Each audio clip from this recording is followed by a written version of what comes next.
صدیوں کا بیٹا مصنف M.A. راحت۔ ڈیو پائکر طیارہ 300 مسافروں کے بارے گراں کو اٹھائے آسمان کی وسعتیں ناپ رہا تھا۔ اس کے جدید ترین پرسکون ماحول میں مسافر اپنی سیٹوں پر آرام سے دراز تھے۔ خوبصورت اور سمارٹ ایئر ہوسٹس اپنے فرائض کی انجام دہی میں مشغول تھیں، اور پائلٹ روم میں 4 ماہر ہواباز پوری طرح مستعد تھے۔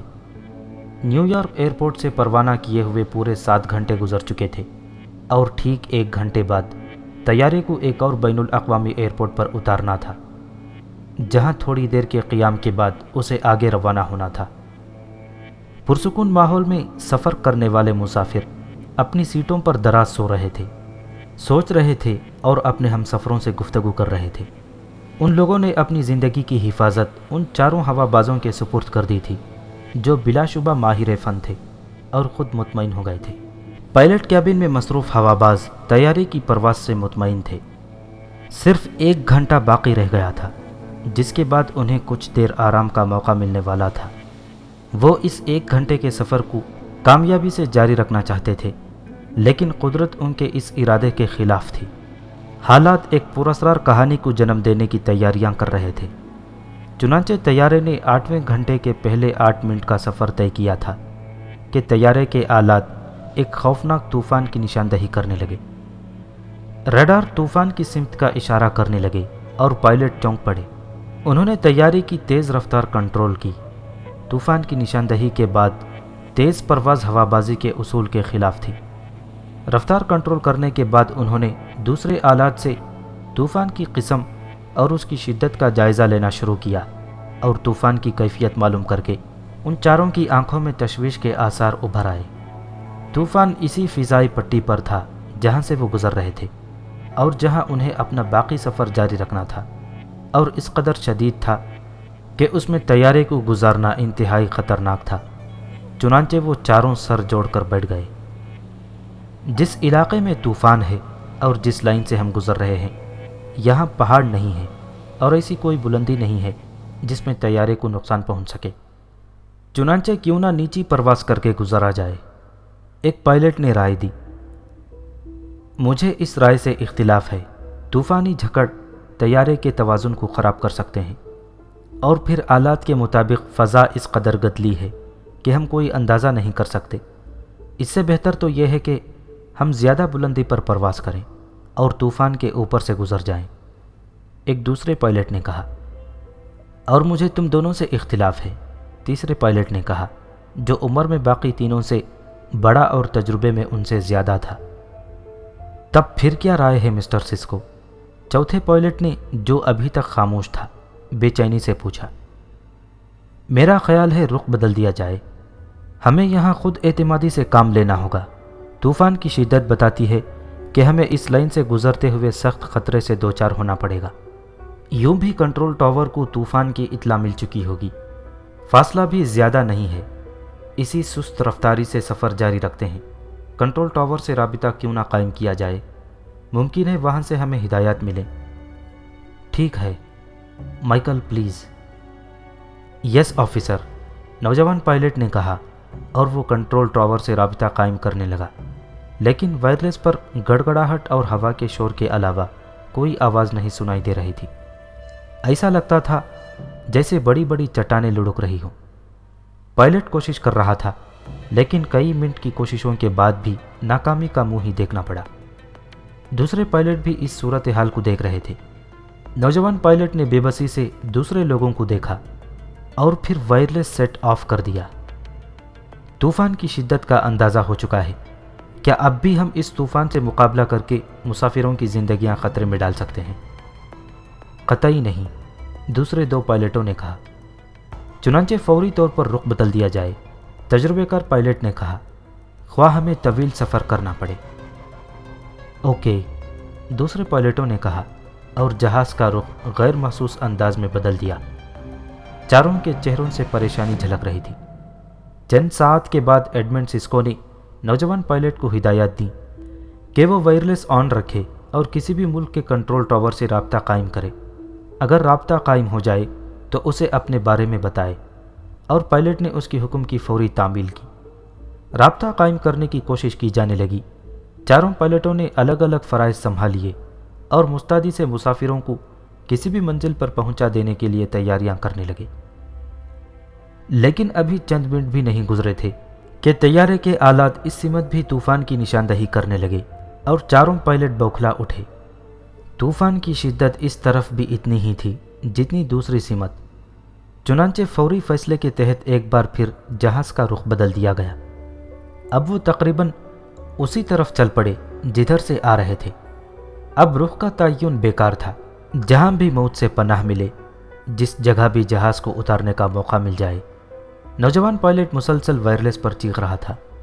وہ ہر ایک بل کو اپنے طوفان سے گھر جانے کی اطلاع دے رہا تھا، لیکن طوفان کے شور میں خود اس کی اپنی آواز دبی جا رہی تھی، اور اس وقت ہوا بازوں کی پریشانی انتہا کو پہنچ گئی جب انہوں نے دیکھا کہ اس لائن میں طوفان کے آثار ٹوٹ گئے۔ قدرت ہم سے کوئی امتحان لینا چاہتی ہے، ایڈمنڈ سسکو نے مایوسی سے کہا۔ اب بتاؤ کیا کیا جائے؟ ایسی صورت میں مسافروں کو حالات سے بے خبر رکھنا مناسب ہے جناب، مائیکل نے کہا۔ ابتری پھیل جائے گی اور ہم سکون سے کام نہیں کر سکیں گے، تیسرے پائلٹ راڈرک نے تشویش سے کہا۔ لیکن انہیں بے خبر رکھنا خلاف قانون ہے، ہیڈ سٹورٹ کو بلاؤ، ایڈمنڈ سسکو نے کہا، اور چوتھا پائلٹ والکوب ایک بٹن دبانے لگا۔ چند لمحات کے بعد ایک طویل قامت اور متناسب الاعضاء ہوسٹس مسکراتی ہوئی اندر داخل ہو گئی، لیکن وائرلیس پر سنائی دینے والی ٹرٹراہٹ اور ہوا بازوں کے اترے ہوئے چہرے دیکھ کر اس کے ہونٹوں کی مسکراہٹ غائب ہو گئی۔ یس پلیز، اس نے ایک ایک کے چہرے کو غور سے دیکھتے ہوئے کہا۔ جہاز ایک طوفان میں گھر گیا ہے، یہ طوفان چاروں طرف سے امڑ رہا ہے، یقین نہیں کیا جا سکتا کہ آنے والے چند لمحات کیا ہوں گے۔ بحالت مجبوری ہم نے مسافروں کو اس بارے میں یہ اطلاع دینے کا فیصلہ کیا کہ وہ ہوشیار رہیں اور بے خبری میں آنے والے طوفان سے بدحواس نہ ہو جائیں۔ ہم جہاز کو تیسری سمت لے جانے کی کوشش کریں گے، لیکن ایسا محسوس ہوتا ہے جیسے طوفان چاروں طرف ہے۔ بہرحال مختصراً یہ کہ آپ انتہائی سکون سے مسافروں کو طوفان کی اطلاع دے دیں اور انہیں بدحواس نہ ہونے دیں۔ کیا آپ یہ کام بہتر طور پر کر سکتی ہیں؟ یقیناً، ہیڈ سٹورٹ نے کہا۔ کیا میں جاؤں؟ ہاں، ایڈمنڈ سسکو نے کہا، اور خوبصورت ہوسٹس پائلٹ کیبن سے باہر نکل آئی۔ گو اس کی اپنی حالت اچھی نہیں تھی، لیکن اس کا فرض اسے مسکرانے پر مجبور کر رہا تھا۔ اس نے ہوسٹس سٹینڈ کے نزدیک پہنچ کر مائک اٹھایا اور شیریں لہجے میں بولی، ان سے معذرت خواہ ہوں جو گہری نیند میں ہیں، لیکن جاگنا ضروری ہے۔ سفر مختصر ہے، کیوں نہ ان لمحات کو دلکش بنانے کی کوشش کی جائے۔ کیا میرے کرم فرما میری طرف توجہ دیں گے؟ جہاز کے مسافر آواز کی طرف متوجہ ہو گئے۔ ہوسٹس نے دوسری لڑکیوں کو بھی اپنے قریب بلا لیا اور پھر انہیں ترتیب سے کر کے مائک دوبارہ ہاتھ میں اٹھا لیا۔ مسافروں کو دلچسپی پیدا ہو گئی تھی، جو لوگ اونگ رہے تھے وہ بھی جاگ اٹھے تھے۔ ہوائیں تیز ہیں اور باہر کا موسم زیادہ خوبصورت نہیں ہے۔ ممکن ہے طیارے کو اپنا پروگرام ملتوی کر کے کسی دوسرے ایئرپورٹ تک جانا پڑے۔ منزل کی طلب آپ کی ذہنوں کو پراگندہ کر دے گی، اور اس سے کچھ دیر کے لیے دور ہو جانے سے آپ اداس ہو جائیں گے۔ ہم نے اس اداسی کو دور کرنے کے لیے ایک محفل ترتیب دی ہے۔ امید ہے کہ آپ اس پروگرام سے محفوظ ہوں گے، لیکن اس سے قبل ضروری ہے کہ تیز ہواؤں سے بچنے کا انتظام کر لیا جائے۔ براہ کرم اپنی حفاظتی پیٹیاں کس لیں۔ درحقیقت انداز بیاں خوب تھا۔ مسافروں نے حالات کی نزاکت کو محسوس بھی نہیں کیا اور اپنی اپنی حفاظتی پیٹیاں کس لیں۔ وہ دلچسپ نظروں سے ان خوبصورت لڑکیوں کو دیکھ رہے تھے جو ان کی دلبستگی کا سامان کر رہی تھیں۔ طوفان آتے رہتے ہیں، یہ کم ظرف طوفان سمجھتے ہیں کہ اپنی راہ میں آنے والی ہر شے کو خس و خاشاک بنا دیں گے۔ یہ چیختے ہیں، چنگھاڑتے ہیں، تباہی مچاتے ہیں اور پھر موت کی آغوش میں جا سوتے ہیں۔ دنیا اسی طرح قائم ہے اور قائم رہے گی۔ بہرحال تیز ہواؤں کے اختتام پر ہم آپ کو طوفان کے گیت سنائیں گے، لیکن شرط یہ ہے کہ طوفان کے غرور کو توڑنے میں آپ ہماری مدد دیں۔ کیا طوفان بہت سخت ہے؟ کسی نے پوچھا۔ کم ظرف ہمیشہ طاقت پر ناز کرتے ہیں، لیکن اس طاقت سے خوفزدہ ہونا ضروری نہیں ہے، کیونکہ بہرحال اسے اپنی موت پر جانا ہے۔ کچھ لوگوں نے اپنے برابر کی کھڑکیوں کے ریشمی پردے ہٹائے اور باہر کا منظر دیکھ کر شست رہ گئے۔ جہاز طوفان کی لپیٹ میں آ چکا تھا۔ چاروں طرف طوفان کا راج تھا۔ بجلیاں لہرا رہی تھیں اور لہراتی روشنیوں میں سیاہ بادلوں کے غول مست ہاتھیوں کی طرح جھومتے نظر آ رہے تھے۔ طوفان واقعی بہت ہولناک ہے، کسی نے کہا، اور لوگوں کے چہروں پر گھبراہٹ کے آثار نظر آنے لگے۔ سب جاگ گئے تھے، سب کو طوفان کا علم ہو گیا تھا، لیکن ہوسٹس کی کوششوں نے ان میں ہراس پیدا نہ ہونے دیا۔ اب ان کی توجہ ہوسٹس کی باتوں سے ہٹ کر طوفان کی طرف مبذول ہو گئی تھی۔ تقریباً سبھی کھڑکیوں میں لگے شیشوں سے طوفان کا بھیانک منظر دیکھ رہے تھے۔ کیا خوفناک منظر تھا! وہ تو شکر تھا کہ جہاز کے اندر انہیں طوفان کا شور نہیں سنائی دے رہا تھا، ورنہ بہت سے لوگ تو وہ آواز ہی سن کر خوف سے مر جاتے۔ بادلوں کی گڑگڑاہٹ الامان الحفیظ، ایسا لگ رہا تھا جیسے زمین و آسمان آپس میں ٹکرا رہے ہوں۔ پائلٹ کیبن میں چاروں ہوا باز اپنی زندگی کی سب سے سخت آزمائش میں مبتلا تھے۔ انہیں علم ہو گیا تھا کہ طوفان کی شدت کے سامنے یہ حقیر جہاز ایک تنکے کی حیثیت رکھتا ہے۔ گو جہاز کے طاقتور انجن طوفان کے سینے میں شگاف کر کے جہاز کو آگے بڑھا رہے تھے، لیکن اس کی رفتار نہ ہونے کے برابر تھی۔ 8 انجن چلا دیے گئے تھے، لیکن کوئی خاص نتیجہ برآمد نہیں ہوا تھا۔ ہوا کا خوفناک دباؤ بڑھتا جا رہا تھا اور کسی بھی وقت ونڈ شیلڈ کے ٹوٹ جانے کا خطرہ تھا۔ سب سے قیامت خیز بجلیاں تھیں جو جہاز پر حملہ کر رہی تھیں۔ جدید ترین برق شکن آلات ابھی تک طوفان کا مقابلہ کر رہے تھے، لیکن کیا ضمانت تھی کہ وہ بھی ناکارہ نہ ہو جائیں؟ اور بجلیوں کے ان خوفناک حملوں سے پریشان ہو کر بالآخر ایڈمنڈ سسکو نے جہاز کی بلندی کم کرنے کو کہا۔ دوسرے پائلٹوں نے اس کے اس حکم کی تعمیل تو کی تھی، لیکن کوئی نہیں کہہ سکتا تھا کہ اس تاریک جہنم میں جہاز کب کس بلند پہاڑ کی چوٹی سے ٹکرا کر پاش پاش ہو جائے۔ یہ خطرہ موجود تھا۔ بجلیوں کی تیز روشنیوں میں کبھی کبھی ماحول روشن ہو جاتا تھا اور بلند پہاڑوں کا ایک طویل سلسلہ نظر آنے لگتا تھا، لیکن اوپر بھی موت تھی اور نیچے بھی۔ فیصلہ نہ کیا جا سکتا تھا کہ کون سی موت ان کا مقدر بنے گی۔ اور پھر جہاز کو ایک خوفناک جھٹکا لگا اور پائلٹ ایک دوسرے پر لڑک گئے۔ انہوں نے بمشکل خود کو سنبھالا تھا، لیکن پائلٹ کیبن کو کافی نقصان پہنچ گیا تھا۔ بے شمار ڈائل ٹوٹ گئے تھے، شیشے کے ٹکڑے پورے کیبن میں بکھر گئے تھے۔ سمت نما بالکل ناکارہ ہو گیا تھا، اور یہ تباہی بجلی کی زبان نے مچائی تھی جو بہرحال برق شکن کو دھوکہ دینے میں کامیاب ہو گئی تھی۔ مسافروں میں چیخ و پکار مچ گئی اور ہوسٹس انہیں پرسکون رکھنے کی کوشش کرنے لگیں، لیکن اب موت سامنے تھی۔ لوگ سب کچھ بھول گئے تھے اور وحشت زدہ شیشوں سے باہر دیکھ رہے تھے۔ پائلٹوں نے سنبھل کر ڈگمگاتے جہاز کو سنبھالا۔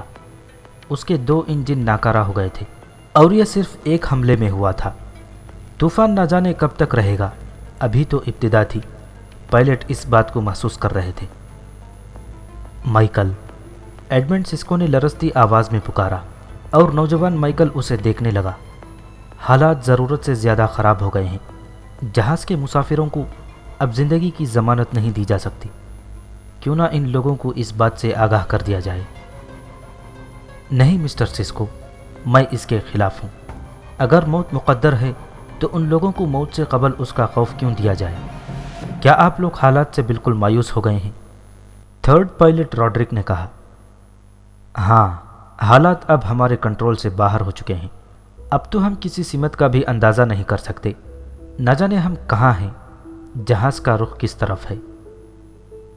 گویا موت بالکل قریب ہے، راڈرک نے دیوانگی سے پوچھا، اور دوسرے لوگ اس قوی ہیکل نوجوان کو دیکھنے لگے جو خاموش طبع اور متین تھا، لیکن اس وقت اس کی آنکھوں میں وحشت ناچ رہی تھی۔ ہاں، موت قریب ہے راڈرک، لیکن اس کا مطلب یہ تو نہیں کہ حواس کھو دیے جائیں۔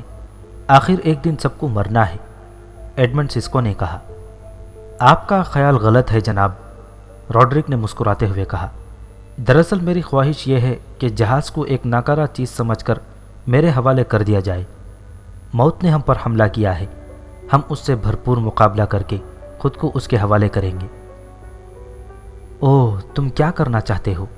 اگر تمہارے ذہن میں کوئی خیال ہے تو ہم سب تعاون کریں گے۔ آپ میرے خیال کو دیوانگی کہیں گے.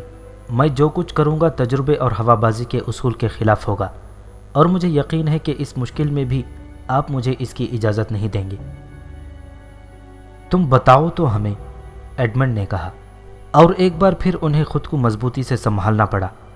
جہاز کے کسی حصے پر دوبارہ بجلی گری تھی، لیکن راڈرک نے انہیں کچھ بتانے کی زحمت نہ کی. وہ تھروٹل کی طرف بڑھا اور اس نے اسے انتہائی اوپر تک کر دیا. جہاز کا اگلا حصہ آسمان کی طرف بلند ہو گیا اور اب وہ اوپر اٹھ رہا تھا، بالکل کسی راکٹ کی طرح. مسافر کرسیوں سے چپک گئے تھے.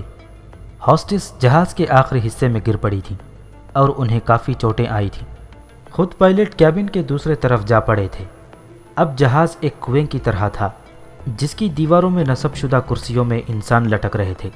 اگر مضبوط چمڑے کی پیٹیاں انہیں سنبھالے نہ ہوتیں تو وہ سب جہاز کی دم میں بھرے ہوئے ہوتے. راڈرک، تم پاگل ہو گئے ہو، یہ کیا کر رہے ہو؟ جہاز سیدھا کرو. ایڈمنڈ اپنے اوپر سے دوسرے پائلٹوں کو دھکیلتے ہوئے بولا. اگر تم لوگوں میں سے کسی نے مجھے روکنے کی کوشش کی تو میں اسے قتل کر دوں گا، راڈرک نے دیوانگی سے کہا. وہ جہاز کے تھروٹل سے لٹکا ہوا تھا اور ایک ہاتھ سے جہاز کی رفتار مسلسل تیز کر رہا تھا. پائلٹوں نے خوف سے آنکھیں بند کر لیں. خود وہ اٹھنے کی ہمت بھی نہیں کر سکتے تھے. ان کے دماغ سنسنا رہے تھے، آنکھوں میں تاریکی پھیلتی جا رہی تھی اور جہاز کسی راکٹ کی طرح آسمان پر اٹھ رہا تھا. اس وقت اگر بجلی کی کوئی لہر اس کے اوپری حصے کو چوم لیتی تو وہ اس کا آخری بوسہ ہوتا. اس کے بعد جہاز کا وجود باقی نہ رہتا. لیکن برقی جھگڑوں کے تمام نشانے خالی جا رہے تھے. البتہ اگر جہاز سیدھی حالت میں ہوتا تو اب تک ان کے کئی حملے کامیاب ہو چکے ہوتے. نہ جانے کتنی بلندی تک وہ اسی طرح اٹھتا رہا. مسافروں کے دم گھٹے جا رہے تھے اور پھر راڈرک نے دوسری کوشش کی. اس نے تمام تھروٹل جھکا دیے اور ایک بار پھر خوفناک افراتفری مچ گئی. بہت سے مسافر زخمی ہو گئے تھے. ایک ہاسٹس کی دونوں ٹانگیں ٹوٹ گئی تھیں. پائلٹ بھی جہاز کے انجن سے ٹکرائے تھے. مائیکل کا سر پھٹ گیا تھا. چنانچہ ایڈمنڈ اور والکوپ دیوانہ وار راڈرک پر جھپٹے. انہوں نے اس دیوانے کو قابو میں کرنے کی کوشش کی، لیکن راڈرک ان چاروں میں سے کم عمر سب سے قوی ہیکل تھا. اس وقت اس کی ذہنی حالت بالکل درست نہ تھی. اس کے طاقتور گھونسے نے والکوپ کو کئی فٹ اچھال دیا اور دوسرے ہاتھ سے اس نے ایڈمنڈ کی گردن پکڑ لی تھی. میں آپ کی بے حد عزت کرتا ہوں مسٹر ایڈمنڈ. براہ کرم اس وقت صرف وہ ہونے دیجیے جو میں چاہ رہا ہوں، اس نے خونخوار لہجے میں کہا، اور ایڈمنڈ نے دونوں ہاتھ اٹھا دیے. شکریہ. راڈرک نے اس کی گردن چھوڑ دی اور پھر اپنے کام میں مصروف ہو گیا. جہاز تیز رفتاری کی آخری حدوں کو چھونے لگا. اس کے انجنوں سے شعلے نکلنے لگے، لیکن راڈرک کو کسی چیز کی پرواہ نہیں تھی. اب وہ جہاز کو نیچے اور نیچے اتار رہا تھا، اور چند منٹ کے بعد ان سب نے محسوس کیا کہ طوفان پیچھے رہ گیا ہے. وہ جہاز کا تعاقب کرنے میں ناکام رہا تھا، اور یہ احساس حیرت انگیز تھا. یہ احساس جسموں میں مسرت کی لہریں پیدا کرنے والا تھا کہ انہوں نے طوفان کو شکست دے دی ہے. وہ طوفان کے چنگل سے نکل آئے تھے اور اب طوفان ان کا کچھ نہیں بگاڑ سکتا. زخمی ہونے کے باوجود ان کے دلوں میں نئی امنگیں پیدا ہو گئیں. ان کے جسموں میں پھرتی آ گئی. انہوں نے حواسوں میں آ کے اپنا کام سنبھالا، لیکن جہاز کی کیفیت دیکھ کر ان کے ہوش گم ہو گئے. صرف 2 انجن کام کر رہے تھے. ایندھن کی مقدار بتانے والی سوئی بے جان ہو چکی تھی. گویا ایندھن ختم ہو چکا تھا اور جہاز صرف ریزرو میں چل رہا تھا. 2 انجن تباہ ہو چکے تھے اور باقی 2 انجن بالکل بیکار ہیں. وہ کتنی دیر تک ساتھ دیں گے؟ اس خوفناک صورتحال کے بعد پہلی بار جس چیز کا جائزہ لینا تھا وہ جہاز کی بلندی تھی. ایڈمنڈ سسکو نے بلندی کے آلے کا جائزہ لیا. اس کا منہ حیرت سے کھل گیا. جہاز زمین سے صرف 50 فٹ اوپر تھا. معجزہ ہی تھا. ہاں، یہ معجزہ تھا کہ ابھی تک جہاز کے پرخچے نہیں اڑے تھے. انہوں نے آنکھیں صاف کر کے ونڈ شیلڈ سے دوسری طرف دیکھا. تا حد نگاہ سفید میدان نظر آ رہے تھے. برف؟ ان کے ذہن میں تصور ابھرا. وہ کسی برفانی علاقے میں ہیں. مگر کیا ان برف کے میدانوں میں طیارہ حفاظت سے اتر سکے گا؟ اگر اتر نہ سکا تو گر پڑے گا. ایڈمنڈ سسکو کو خود ہی اپنے سوال کا جواب مل گیا.